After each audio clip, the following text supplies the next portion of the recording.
Every day where the little engines work, the crisp air is suddenly filled with a familiar noise.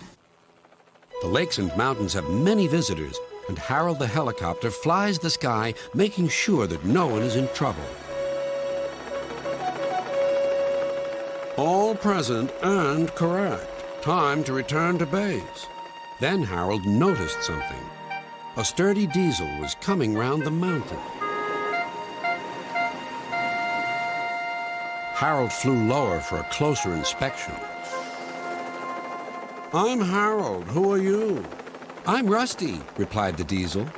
Don't recall seeing you before. What brings you this way? Sir Topham Hatt sent me to help the other engines, huffed Rusty. This was no time for a chat with a helicopter. Well done. Cheers, and keep up the good work. Cheeky chopper, muttered Rusty. Not long now, encouraged the driver. We'll soon be at the top station. Peter, Sam, and Sir Handel were glad to see Rusty. Even so, Sir Handel wouldn't stop grumbling. The cars didn't like Sir Handel and wanted to play tricks on him.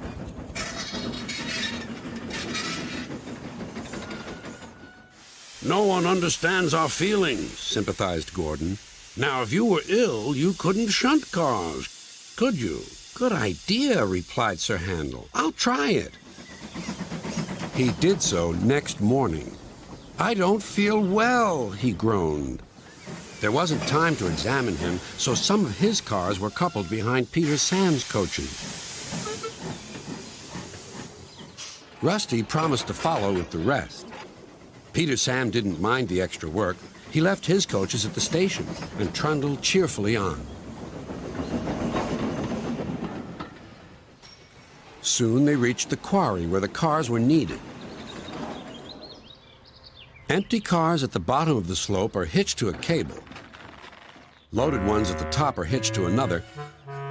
By their weight, loaded cars run down the steep slope, pulling the empty ones up.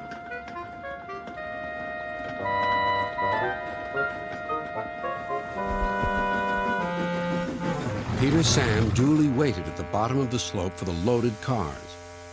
He never bumped cars unless they misbehaved. But the loaded cars couldn't see him properly. They thought he was Sir Handel. Their chance for trickery had come. Faster! Faster! They yelled. No, no, wailed the empty cars. It's Peter Sam! But it was no use.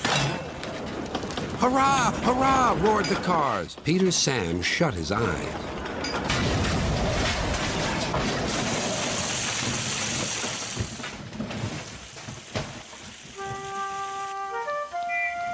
Beep! Beep! Wailed Peter Sam.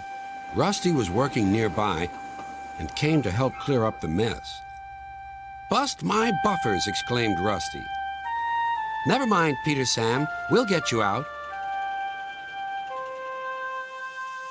Peter Sam felt battered. His funnel was cracked and his boiler dented. Thank you, Rusty, he sighed and limped slowly home. I'm sorry about your accident, said Sir Handel. I always stand well back. Cars don't like me. Why didn't you warn me? I didn't think. You never do. You can start thinking now while you're doing Peter Sam's work as well as your own. That'll teach you to pretend you are ill.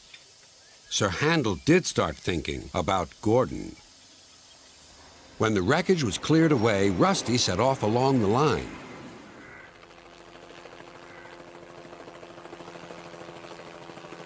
Splendid to see you again, whizzed Harold. I'm completing my evening's lookabout. Well done. Cheers, and keep up the good work. And the little diesel purred back home.